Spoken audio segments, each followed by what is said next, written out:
වසරේදී ප්‍රතිශත සම්බන්ධයෙන් මෙන්න මේ වගේ ගාණක් හමු වෙනවා. ඒ තමයි අපි හිතමු වෙලෙන්දෙක් රුපියල් 25 බැගින් තිබ්බ අභ්‍යාස පොත් රුපියල් 30 බැගින් විකුණනවා. එතන එක පොතක් රුපියල් 25කට අරගෙන නැත්නම් 25 බැගින් මිල නියම කරපුවා රුපියල් 30 බැගින් විකුණනවා. ඒතර අපෙන් අහනවා මෙතන ලාභ ප්‍රතිශතය කොච්චරද කියලා. බලන්න පුතේ මම අර මුලින් මතක් කරා වගේ ඔබට 9 වසරේදී ලාභය හොයන්නේ කොහොමද? ලාභ ප්‍රතිශතය ගණනය කරන්නේ කොහොමද? අලාභ ප්‍රතිශතය ගණනය කරන්නේ කොහොමද? වට්ටම් ගණනය කරන්නේ කොහොමද? පැහැදිලිද? කොමිස් ගණනය කරන්නේ කොහොමද? ඉතින් මේ හැම තැනකදී පුතේ ප්‍රතිශත නේද සම්බන්ධ වෙලා තියෙන්නේ. රයිට් එහෙනම් රුපියල් 25ට අරගෙන 30ට විකුණනවා කියලා කියන්නේ ඔබට අමුතුවෙන් ආයෙ පැහැදිලි කරන්න දෙයක් නැහැ. එතනම රුපියල් 5ක ලාභයක් තියෙනවා. එතනම රුපියල් 5ක ලාභයක් තියෙනවා. එහෙමනම් පුතේ බලන්න මෙතන ලාභය රුපියල් 5යි. මේ බලන්න. ලාභය රුපියල් 30න් අපි අඩු කරනවා රුපියල් 25ක්. එහෙමනම් පුතේ එතනම ලාභ වෙනවා රුපියල් 5ක්. ලාභ ප්‍රතිශතය අපෙන් අහනවා. එහෙනම් ලාභය බෙදන්න ඕන ගත් මිලෙන් වැඩි කරන්න ඕන 100% ප්‍රතිශතයක් නේ අපෙන් අහන්නේ. එහෙනම් 25ට ගත්ත එකට තමයි රුපියල් 5ක ලාභයක් තියෙන්නේ. එහෙමනම් බලන්න පුතේ ලාභ ප්‍රතිශතය percentage එක ලාභ ප්‍රතිශතය සමාන වෙනවා රුපියල් 25කට තියෙන පුතේ රුපියල් 5ක ලාභයක්. ඇයි අරගෙන තියෙන රුපියල් 25ටනේ. නැත්නම් මිල නියම කරලා තියෙන 25ට විකුණන්නේ 30ට. රයිට් එහෙමනම් 100ට කොච්චරක්ද? රයිට් බලන්න තේ 25ට එකයි මෙතන 4යි. අන්න එහෙමනම් 120ක 120ක ලාභයක් නේ. 120ක ලාභ ප්‍රතිශතයක් නේ. පැහැදිලිද? ඉතින් ඔබ හරියට තේරුම් ගන්න ඕන ලාභයක් කියලා කියන්නේ පුතේ ඒ භාණ්ඩයේ නියම කරලා තියෙන මිලට වඩා නැත්නම් නිෂ්පාදිත මිලට වඩා එහෙම නැත්නම් ගත් මිලට වඩා වැඩි මුදලකට අපි විකුණනොත් අපිට ලැබෙන වාසියනේ ලාභය කියලා කියන්නේ. ඉතින් ලාභ ප්‍රතිශතයක් ගණනය කරද්දී ඔව් ලාභය බෙදන්න ඕන ගත් මිලෙන් අපි වැඩි කරනවා percentage එකෙන් 100%න් වැඩි කරනවා. අන්න එතකොට 100ට මෙච්චර ලාභයක් තියෙනවා කියන එක අපිට ප්‍රකාශ කරන්න පුළුවන්. තේරුණාද පුතේ? ඉතින් හරියට තේරුම් ගන්න ප්‍රතිශතයක් ඉදිරිපත් කරද්දී පුතේ ඒ සුළු කිරීම කරන විදිය හරියට සුළු කිරීම කරගන්න ඕන. තේරුණාද? රයිට්. අපි යමු ඊළඟ ගාන. මෙන්න පුතේ ඊළඟ ගානේ අපිට මෙහෙම කියනවා ඇඳුම් වෙලෙන්දකු රුපියල් 500ට ගත් කලිසමක් අලුත්ක් නිසා රුපියල් 450ට විකුණනු ලබයි. රුපියල් 500ට ගත්ත කලිසමක් රුපියල් 450ට විකුණනවා. ඒතර අපෙන් අහනවා මේ කලිසමකින් කොච්චර අලාභයක් සිදු වෙනවද? ඔව් අපි දන්නවා 500ට අරගෙන 450ට විකුණනවා කියන්නේ පළුද්දක් නිසා හරි මොනවා හරි හේතුවක් නිසා 450ට විකුණන්නේ. ඉතින් එතකොට එතනම අපිට තේරෙනවානේ මෙතන අලාභයක් සිද්ධ වෙන්නේ කියලා. තේරුණාද? එතකොට අපෙන් අහන්නේ මොකද්ද? අලාභ ප්‍රතිශතය. අලාභ ප්‍රතිශතය අපෙන් අහන්නේ. එහෙමනම් පුතේ අලාභය කොච්චරද? ඔව් අලාභය සමානයි රුපියල් 500න් අඩු කරන්න ඕන රුපියල් කීයද? 450ක්. අනේ එතකොට අලාභය එනවා රුපියල් 50ක අගයක්. අලාභය රුපියල් 50ක්. ඒතකොට අලාභ ප්‍රතිශතයනේ අපෙන් අහන්නේ. ඒතකොට බලන්න පුතේ 500ට 50ක අලාභයක් තියෙනවා. එහෙමනම් 100ට කොච්චරද? රයිට් බිංදුව දෙකට බිංදුව එක කැපෙනවා. 5 වරක් 1යි 5 වරක් 10යි. අන්න 110ක අලාභයක් සිද්ධ වෙලා තියෙනවා. එහෙනම් අලාභ ප්‍රතිශතය 110යි. එහෙනම් ඔබ ලාභ ප්‍රතිශතය විතරක් නෙවෙයි අලාභ ප්‍රතිශතයක් හොයන්න දැන් ඔබට පුළුවන්. තේරුණාද? එහෙනම් මතක තියාගන්න තේ විභාගයට ප්‍රශ්නය මොන විදියට දුන්නත් මේ ළමයි අමාරුවේ දාන්න විවිධාකාර නිර්මාණශීලී ප්‍රශ්න දෙයි. හරිද? ඉතින් ඒ මොන විදියට ප්‍රශ්න දුන්නත් ඔබ ප්‍රශ්නේ කියවලා හරියට තේරුම් අරගෙන ඒකට අදාළ උත්තරය සපයන්න හොඳ පුහුණුවක් ඇතුව යන්න ඕනේ. තේරුණාද? රයිට්. අපි බලමු ඊළඟට. වෙලෙන්දෙක් රුපියල් 30000ක අල්මාරියක් 15%ක ලාභ ප්‍රතිශතයක් ලැබෙනසේ විකුණයි නම් ලී අල්මාරියේ විකුණුම් මිල සොයන්න. රුපියල් 30000ක අල්මාරියක් විතේ 15%ක ලාභ ප්‍රතිශතයක් ලැබෙන පරිදි තමයි විකුණන්නේ. අල්මාරිය රුපියල් 30000යි. 15%ක ලාභ ප්‍රතිශතයක් ලැබෙන පරිදි තමයි විකුණන්නේ. රයිට්. හදන්න පුළුවන් ක්‍රම තියෙනවා ගොඩක්. එහෙමනම් පුතේ අපි පහසු ක්‍රමයකින් විභාගයට මේක හදන්න ඕනේ. තේරුණාද? එහෙනම් මම කෙටි ක්‍රමයෙන් හදලා ඊට පස්සේ ඔබ පුරු වෙච්ච ක්‍රමෙනුත් මේක හදන්න. රයිට්. මේ බලන්නකෝ. රුපියල් 100ට ගත්තොත් අල්මාරිය 115ක ලාභයක් තියෙන විදියට විකුණනම නම් 115ට නේ පුතේ විකුණන්න වෙන්නේ. 115යි ලාභය. එහෙනම් 115ට විකුණන්න. හැබැයි මේ අල්මාරිය ගන්න කීයටද? රුපියල් 30000ට ගන්න. රුපියල් 30000ට ගන්න. රුපියල් 30000. රයිට්. එහෙනම් බලන්න සුළු කරමු. බිංදුව දෙකට මෙතන බිංදුව දෙක කැපෙනවා. right අගට බිංදු දෙකක් දාලා 3ෙන් ගුණ කරමු 3 වරක් 5 15 5 එකක් විතරුයි 3 වරක් 1 3 1යි 4යි 3 වරක් 1 3යි 34500ක් එනවා 15ක ලාභයක් ඇතුව විකුණනකොට විකුණුම් මිල 34500ක් එනවා. එතකොට මේක හදන්න තියෙන අනිත් ක්‍රමය මොකක්ද? දැන් මේක පැහැදිලි වුණා නේද පුතේ? රුපියල් 100ට ගත්තොත් 115ට විකුණන්නේ. ඇයි 115ක ලාභයක් තියෙන්න ඕන. 100ට ගත්තොත් 115ට විකුණනවා නම් 30000ට ගත්තු අල්මාරිය කීයට විකුණයිද? අච්චරට මෙච්චර නම් මෙච්චරට කොච්චරද? මෙච්චරට අච්චරයි. right. එහෙනම් මෙන්න පුතේ හදන්න තියෙන අනිත් ක්‍රමය. බලන්න එහෙමනම් අපි ඉස්සෙල්ලා බලමු මෙතන 115ගේ ලාභයක් ඇතුව විකුණනකොට එතන තියෙන ලාභය කොච්චරක් වෙයිද කියලා. පැහැදිලිද? right. එහෙනම් මේ බලන්න 115යි නම් රුපියල් 30000ට කොච්චර ලාභයක් තියෙනවද? මෙන්න බිංදු දෙකට බිංදු දෙක කැපෙනවා. ඔව්. අගට බිංදු දෙකක් දාලා 15 3ෙන් ගුණ කරන්න 45 කියන්නේ 4500යි. ලාභය 4500යි. එහෙනම් විකුණු මිල කොච්චරක් වෙයිද? ඔව් පුතේ මේ ලාභයයි අර 30000 එකතු කරන් තියෙන්නේ. එහෙනම් විකුණු මිල සමානයි 30000යි මේ 4500යි රුපියල් 34500ක් එනවා. රුපියල් 34500ක් එනවා. පැහැදිලිද? එහෙනම් ලාභය හොයාගෙන ඒ ලාභයට භාණ්ඩයේ අල්මාරිය ගණිපු මිල එකතු කරලා අපිට විකුණු මිල ගණනය කරන්න පුළුවන්. එහෙම නැත්නම් එකපාරටම ලාභය හොයන්නේ නැතුව 115යි නම් අන්න අපිට එකපාරටම විකුණු මිල ගණනය කරන්නත් පුළුවන්. පැහැදිලිද? right. අපි බලමු ඊළඟ ගානට. ඊළඟට කියනවා පුතේ මෙහෙම දෙයක්. වෙළෙන්දෙක් රූපවාහිනී යන්ත්‍රයක් රුපියල් 22000ට විකිණීමෙන් 110ක ලාභයක් ලබයි නම් වෙළෙන්දා එම රූපවාහිනී යන්ත්‍රය ගත් මිල සොයන්න. ටීවී එකක් ගන්න යනවා. ඔව්. ඒ ටීවී එක විකුණන පුතේ 110ක ලාභයක් ඇතුව 22000කට විකුණනවා. බලන්න ප්‍රායෝගිකව හිතලා බලන්න. රුපියල් 22000කට විකුණනවා. right. එහෙම වෙළෙන්දෙක් රූපවාහිනී යන්ත්‍රයක් රුපියල් 22000ට විකිණීමෙන් 110ක ලාභයක් ලබයි නම් වෙළෙන්දා එම රූපවාහිනී යන්ත්‍රය නැත්නම් රූපවාහිනිය ගත් මිල සොයන්න. රූපවාහිනී යන්ත්‍රයක් විකිණීමෙන් රුපියල් 22000ට විකුණනවා කියලා කියනවා. රූපවාහිනී යන්ත්‍රය රුපියල් 22000ට විකිණීමෙන් 110ක ලාභයක් ලබනවා. පැහැදිලිද? විකුණන්නේ කියලා පුතේ රුපියල් 22000ට.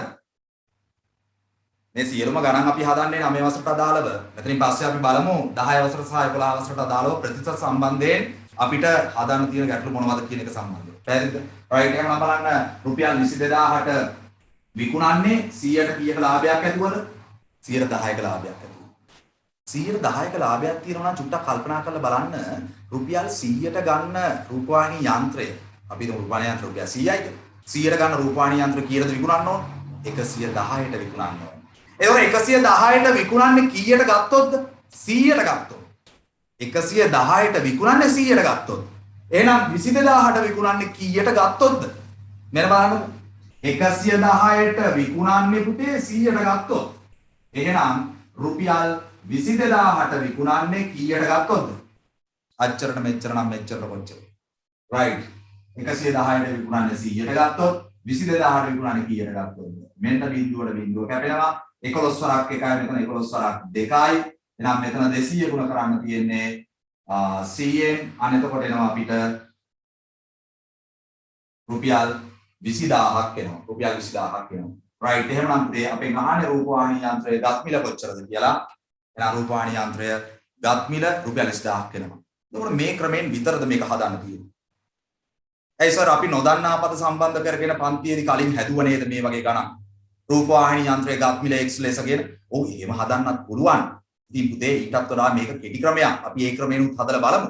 දැන් බලන්න මේක කොච්චර ලේසිද කියලා. හැබැයි පුතේ මේකට හුරු වෙන්න ඕන. මේ සමානුපාත ක්‍රමවලට හුරු වෙන්න ඕන. තේරුණාද? 110ට විකුණන්නේ 100ට ගත්තු එක. එහෙනම් 22000ට විකුණන්නේ කීයට ගත්තු එකද? ඒක තමයි මේ බලන්නේ. තේරුණාද? හරි. ඔන්න එහෙනම් නොදන්නා පදයකට සම්බන්ධ කරගෙන අපි හදමුකෝ. මෙන්න එහෙනම් රූපවාහිනී යන්ත්‍රයේ ගත්තු මිල අපි x කියලා ගන්නවා. එහෙනම් 100ට 10ක ලාභයක් ඇතුවනේ පුතේ විකුණන්නේ. තේරුණාද? ඇතුව විකුණන්නේ. එතකොට බලමු ඉස්සෙල්ලා ලාභය කොච්චරද කියලා. එහෙනම් පුතේ ගත් මිල වැඩි කරන්න ඕන ප්‍රතිශතයෙන් 110ෙන්. අන්න එතකොට අපිට ලාභය එනවා. මේනේ ලාභය.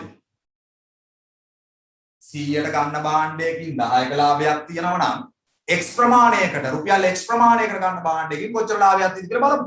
right මේ බලන්නකෝ එහෙනම් මේ බිඳුවට බිඳුව කැපිලා ගිහිල්ලා x එකෙන් වැඩි වෙනකොට xමයි ඉරයට ඉතින් 10මනේ.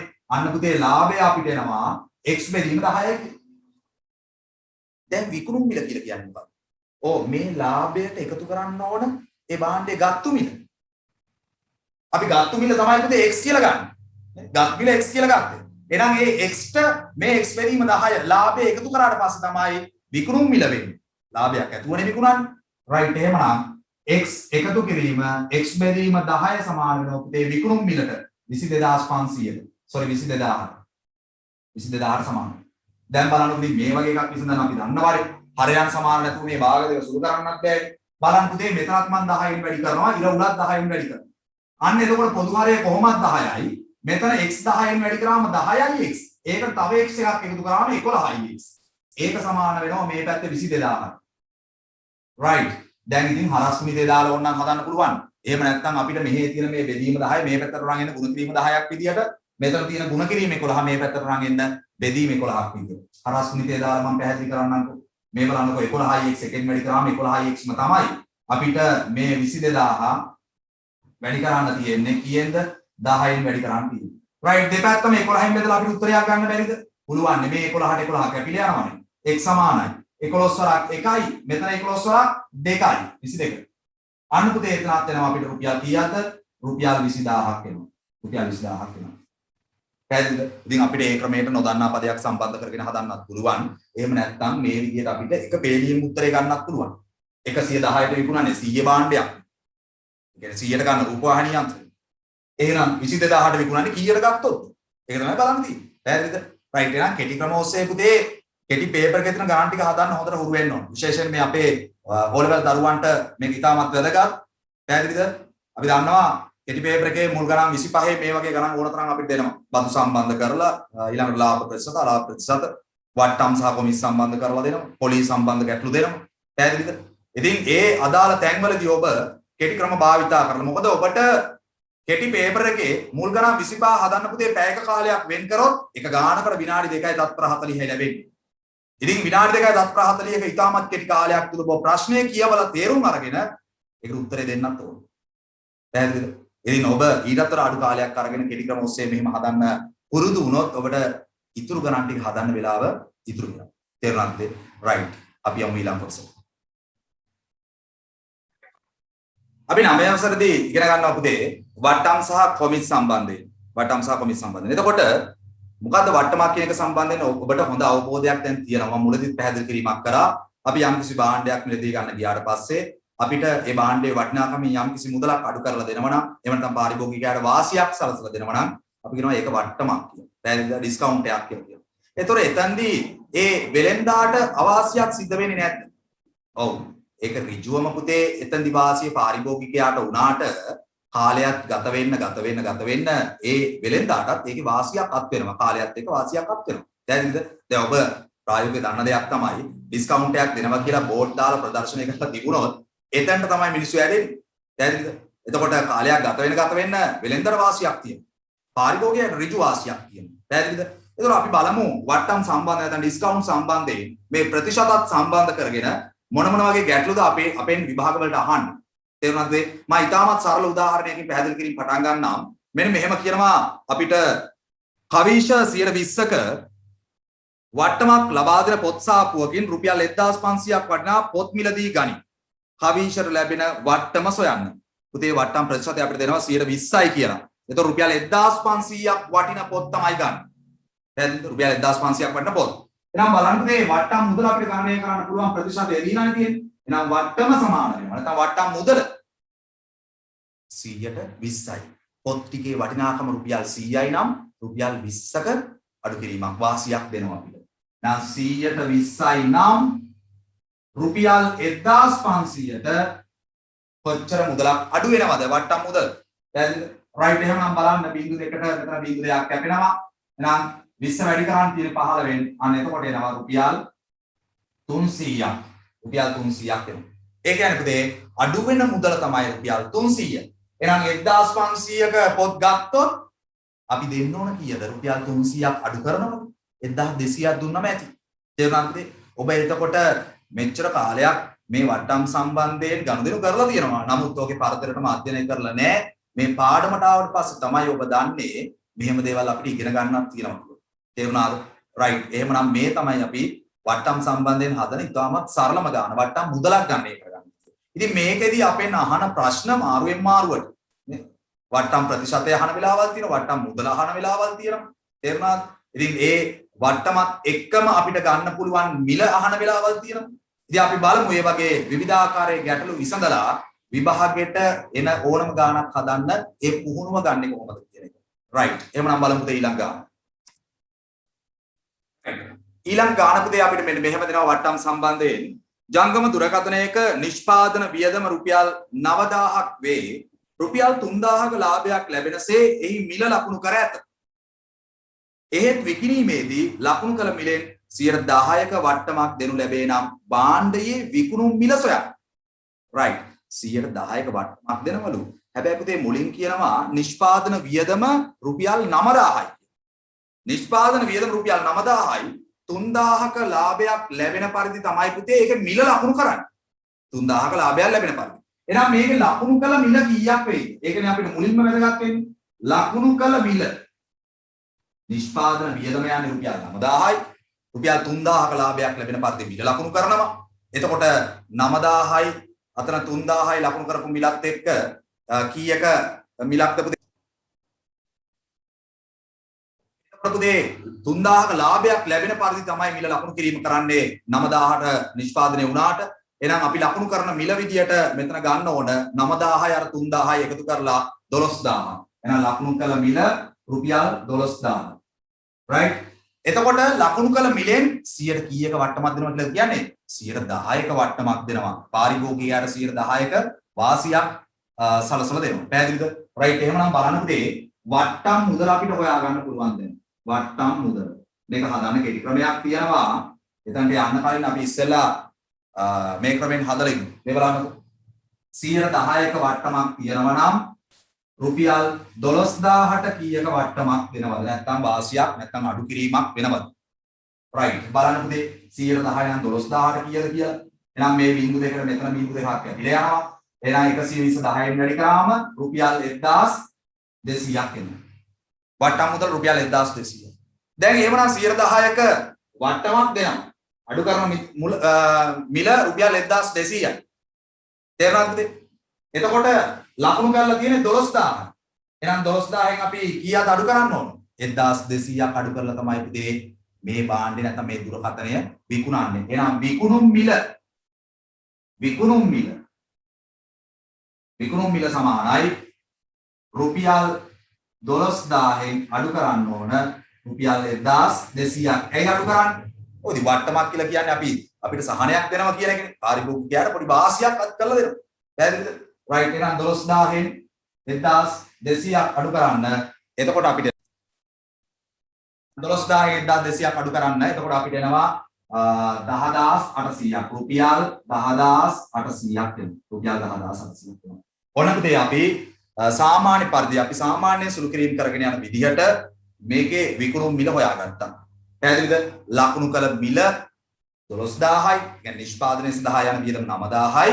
3000ක ලාභයක් ලැබෙන පරිදි තමයි විකුණන්නේ. එතකොට 12000යි. අන්න ඊට පස්සේ ඒක 110ක වට්ටම. එහෙනම් වට්ටම් මුදල 1200යි. අන්තිමේදී පුතේ අපිට ගන්න පුළුවන් මිල නැත්නම් විකුණුම් මිල එනවා රුපියල් 10800. තේරුණාද? right. අපි බලමු දැන් මේක හදන්න තියෙන කෙටි ක්‍රමය මොකක්ද කියලා. එහෙනම් බලන්න පුතේ මේක හදන්න තියෙන කෙටි ක්‍රමය. දැන් අපි කලිනුත් මේ වගේ ගණන් ඕන තරම් හදලා තියෙනවා කෙටි ක්‍රම භාවිතා කරලා 100ට 10ක වට්ටමක් දෙනවා නම් පුතේ රුපියල් 100යි නම් මේ උපකරණේ වටින්නේ රුපියල් 100යි නම් වටින්නේ නැත්නම් ලකුණු කරලා තියෙන රුපියල් 100ක මිලක් නම් ගන්න පුළුවන් කීයටද? 90ට ගන්න පුළුවන්. ඒ 100ට 10ක ඩිස්කවුන්ට් එකක් දෙනවා. right. එහෙනම් 100 ලකුණු කරලා තියෙන භාණ්ඩය අපිට ගන්න පුළුවන් 90කට. පැහැදිලිද? එහෙමනම් මෙතන ලකුණු කරපු මිල වෙන්නේ පුතේ රුපියල් 12000. එයි 9000 නෙවෙයි ගන්නේ 12000. පැහැදිලිද? ඒ කියන්නේ 9000ට 3000ක ලාභයක් ලැබෙන පරිදිනේ අපි විකුණන්නේ. එහෙනම් 12000 තමයි ගන්න. right. එහෙනම් 12000න් ගුණ වෙන්න ඕන. right. බලන්න පුතේ උත්තරේ ගන්න පුළුවන්ද කියලා. එහෙනම් මේ බිංදු දෙකට මෙතන බිංදු දෙකක් කැපෙනවා. එහෙනම් 90 වැඩි කරන්න තියෙන 120ෙන් right 12න් වැඩි කරන්න අකට බිංදු දෙකක් දාලා 12 9 108යි. අන්න එහෙමනම් අපිට එනවා රුපියල් 10800ක්. 10800ක් එනවා. ඉතින් මේ පිළිතුරු මුදේ අපිට එතෙන්දි ගන්න පුළුවන්. තනි පේළියෙන් උත්තරේ ගන්න පුළුවන්. පැහැදිලිද? නම් අපි මේ සමානුපාත ක්‍රම භාවිතයෙන් 100ට ගන්න පුළුවන් එක දැන් 100ට ලකුණු මිල ලකුණු කරලා තියෙන එක අපි 90ට ගන්නවා. ඇයි 110ක ඩිස්කවුන්ට් එක. එහෙනම් 12000ක් ලකුණු කරලා තියෙන කීයට ගන්න පුළුවන්ද? ඔව් 10800ට ගන්න පුළුවන්. right.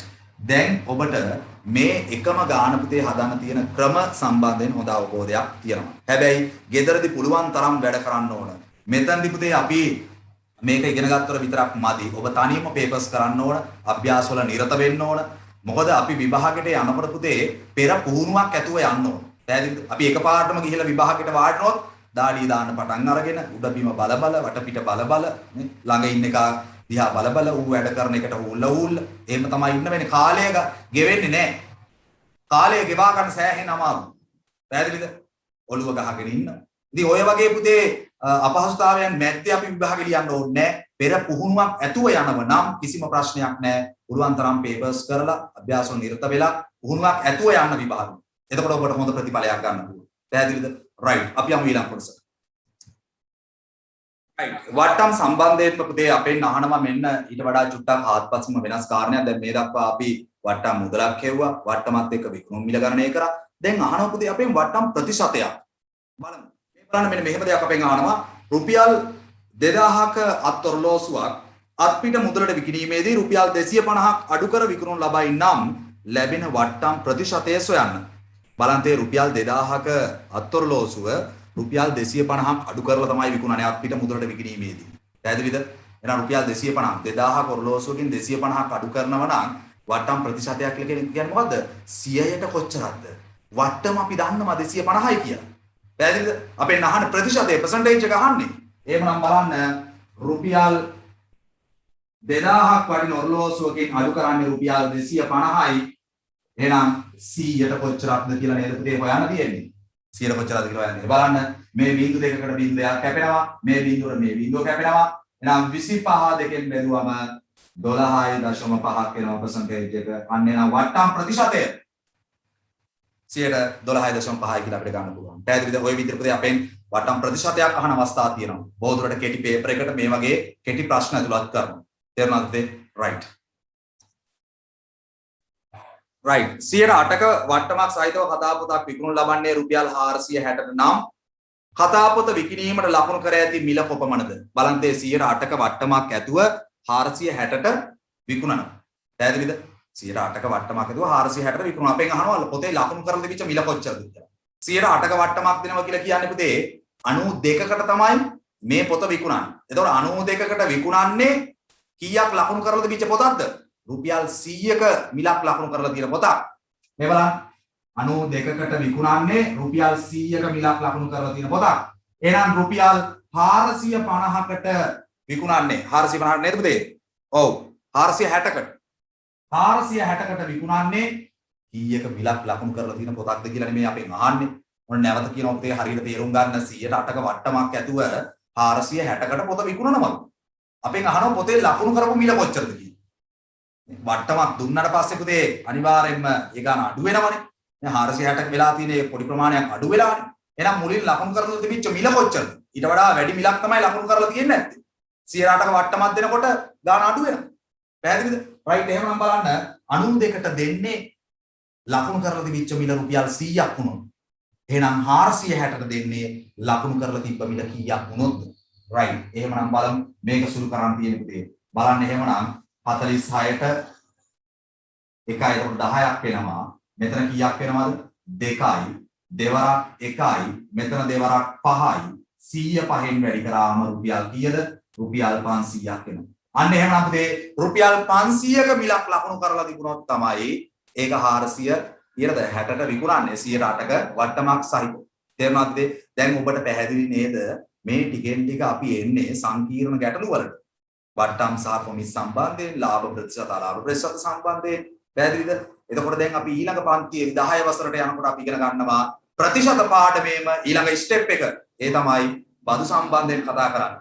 පැහැදිලිද? කොහොමද ප්‍රතිශතයක් සම්බන්ධ කරගෙන බදු සම්බන්ධ ගැටලු විසඳන්නේ? ඊට කලින් අපිට ඉගෙන ගන්න තියෙනවා තව මේ වට්ටම් එක්කම යන කොටසක්. ඒ තමයි කොමිස් සම්බන්ධයෙන්. පැහැදිලිද? රයිට්. අපි බලමු කොමිස් සම්බන්ධයෙන් අපිට මොනවද ඉගෙන ගන්න තියෙන්නේ. කොමිස් සම්බන්ධයෙන් ඔබට මම මුලදී පොඩි පැහැදිලි කිරීමක් කරා. අපිට ආයිති ඉඩමක් වෙන්න පුළුවන්, නිවසක් වෙන්න පුළුවන්, එහෙම නැත්නම් වාහනයක් වෙන්න පුළුවන්, නැත්නම් වෙනත් දේපලක් වෙන්න පුළුවන්. අපි විකිණීමේදී පුතේ කිසියම් තරවකාර සමාගමක් සම්බන්ධ කර ගැනීමක් කරන නැත්නම් තරවකාරයෙක් සම්බන්ධ කරගන්න. පුද්ගලයෙක් සම්බන්ධ කරගෙන පුරුණ අවස්ථාවක් තියෙනවා. පැහැදිලිද?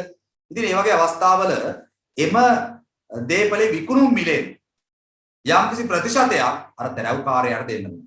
පැහැදිලිද? බ්‍රෝකර් ඔබ පොඩි පාන්තිවලදී ඉගෙනගත්තු දේවල් පුතේ දැන් ටික ටික මේ වැඩි දියුණු වෙලා අපිට ඉගෙන ගන්න තියෙනවා වට්ටම් කොමිස් නේ ඊළඟට බදු සම්බන්ධයෙන් පොලිය සම්බන්ධයෙන් පැහැදිලිද? ඉතින් මේ නම් වලට බය වෙන්න එපා.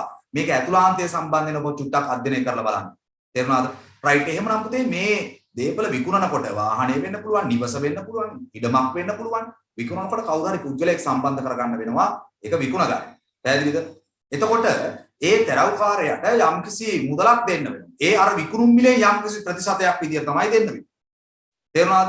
ඉතින් බලන්න ඒ වගේ සමාගම් වල දියුණුව සඳහා ඒ ගන්න ප්‍රමාණය මුදල එක් සමාගම් වල එක් අගයන් වෙනවා. එක් ප්‍රතිශත වෙනවා. විවිධ ප්‍රතිශත වලින් අය කර ගැනීමක් කරනවා. පැහැදිලිද? රයිට්. එහෙනම් අපි බලමු. දැන් ඔබට පැහැදිලි කොමිස් මුදලක් කියන්නේ මොකක්ද කියන එක සම්බන්ධව පොඩි අවබෝධයක් තියෙනවා. එහෙනම් පුතේ බලමු අපි කොමිස් සම්බන්ධයෙන් මොන වගේ ගැටලුද සාමාන්‍ය පෙළ විභාගයට අපෙන් අහන්න. පැහැදිලිද? රයිට්. එහෙනම් මෙන්න මේ වගේ ප්‍රශ්නයක් අපිට දෙනවා මුලින්ම. 5ක කොමිස් ප්‍රතිශතයක් අය කරන ආයතනයක් මගින් රුපියල් ලක්ෂ 30ක් වටිනා මෝටර රථයක් විකුණා දීම සඳහා අය කරන කොමිස් මුදල කොපමණද? බලන්න 5ක කොමිස් ප්‍රතිශතයක් අය කරනවලු. එහෙනම් මේ වාහනේ වටිනාකම මෝටර රථයේ වටිනාකම ලක්ෂ 30යි. අපෙන් අහනවා අය කරන කොමිස් මුදල කොච්චරද කියලා. හරි. මේ බලන්නකෝ ලක්ෂ 30යි පුතේ මේ වාහනේ වටිනාකම ලක්ෂ 30යි. ලක්ෂ 30යි. පැහැදිලිද? අපි සම්මත ක්‍රමයක සංඛ්‍යාවක් ලියනකොට මේ විදියට ඉලක්කම් 3 බැගින් වෙන් කරලා ලියන්න ඕනේ. ඒක ඔබ 6 වසරේදී පොඩි පන්තිවලදී ඉගෙනගෙන තියෙනවා. දිනයක් කොහොමද සම්මත ආකාරයෙන් ලියන්නේ? වේලාව කොහොමද සම්මත ආකාරයෙන් ලියන්නේ? මේ වගේ සංඛ්‍යාවක් අපි සම්මත ආකාරයෙන් ලියන්නේ කොහොමද? කලාප වලට වෙන් කරලා.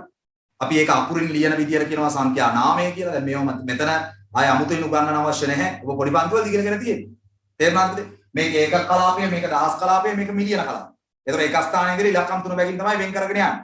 රයිට්. එහෙනම් මෙතන තියෙනවා මෙන්න 3 මිලියනය නැත්නම් අපි කියනවා ලක්ෂ 30යි කියලා සාමාන්‍ය විවහාරයේදී 100ක් දහසට තමයි ලක්ෂය කියලා කියන්නේ. පැහැදිලිද? එහෙනම් මේ ලක්ෂ 30 රථවාහනේ වටින මේ මෝටර රථයේ වටිනාකම ලක්ෂ 30යි. කොමිස් ප්‍රතිශතය 105යි. එහෙනම් අපෙන් අහනවා කොමිස් මුදල.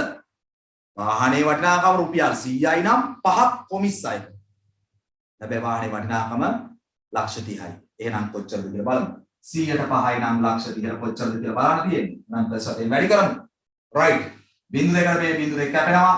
එහෙනම් මේ වැඩි කරාට පස්සේ අපිට එනවා 5 15 කියන්නේ 1,50,000ක් එනවා. එහෙනම් මෙන්න අය කරන කොමිස් මුදල. මේ අය කරන කොමිස් මුදල. කොමිස් මුදල 1,50,000ක් එනවා. එහෙනම් ලක්ෂ 30ක් වටින මෝටර රථය විකුණ ගන්න අපිට හවුල් කරගන්න අතරමැදියෙක්ට 1,50,000ක් දෙන්න වෙනවා. පැහැදිලිද? ඒක තමයි percentage එක විදියට 105යි කියලා දීලා තියෙන්නේ. right. අපි යමු ඊළඟට. right. ඊළඟට අපිට කියන උපදේ මෙන්න මෙහෙම එකක්. බලන්න දේපල වෙළඳාම් සමාගමක් රුපියල් ලක්ෂ 12ක් වටිනා ඉඩමක් විකුණා දීම සඳහා රුපියල් 36000ක මුදලක් අය කරයි. අය කරන කොමිස් ප්‍රතිශතය ගණනය කරන්න. බලන්නකෝ දේපල වෙළඳාම් සමාගමක් විසින් අය කරනවා ලක්ෂ 12ක් වටින ඉඩමක් විකුණා දෙන්න 36000. පැහැදිලිද?